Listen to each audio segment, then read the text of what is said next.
Hi guys, good morning. So இன்னைக்கு உங்களோட earthly மாஸ்குலைனோட message இதை வாட்ச் பண்ணிகிட்ருக்க எர்த்லி ஃபெமினைனுக்கு என்னன்னு சொல்லிட்டு பார்ப்போம் கார்ட்ஸை ஷஃபிள் பண்ணி என்னென்ன கார்ட்ஸ் வருது, என்ன மெசேஜ் வருதுன்னு பார்ப்போம். ஃபஸ்ட்டு மெசேஜ் என்னென்னு வாசிப்போம். Whenever I am with you, I am able to be in my own skin and I feel comfortable and emotionally fulfilled with you.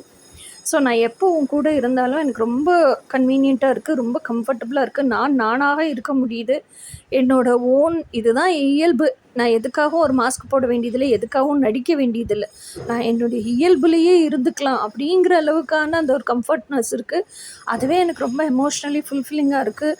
எனக்குள்ளே அந்த ஒரு கண்டென்ட்னஸை கொடுக்குது அப்படிங்கிறது தான் ஃபஸ்ட்டு மெசேஜ். ஸோ இப்போ நெக்ஸ்ட் மெசேஜ் என்னன்னு பார்க்கலாம்.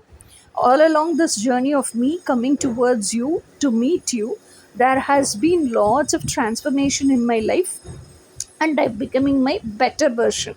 அப்படிங்கிறது தான் இப்போ செகண்ட் மெசேஜ். என்ன சொல்கிறாங்கன்னா, இந்த ஜேர்னியில் உன்னை நோக்கி நான் வர வர வர வர நிறைய எனக்கு டிரான்ஸ்ஃபர்மேஷன்ஸ் நடக்குது, நிறைய உண்மைகளை ரியலைஸ் பண்ண ஆரம்பிக்கிறேன், நிறைய விஷயங்களை பற்றி தெரிஞ்சுக்கிறேன், சோல்ஃபுல்லாக நிறைய இவால்வ் ஆகுறேன்.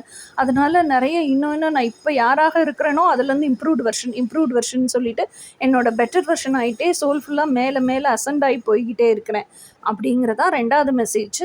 மூணாவது மெசேஜ் என்னன்னு பார்க்கலாம். Every night I am longing for you, only you, for your physical presence in my bed next to me.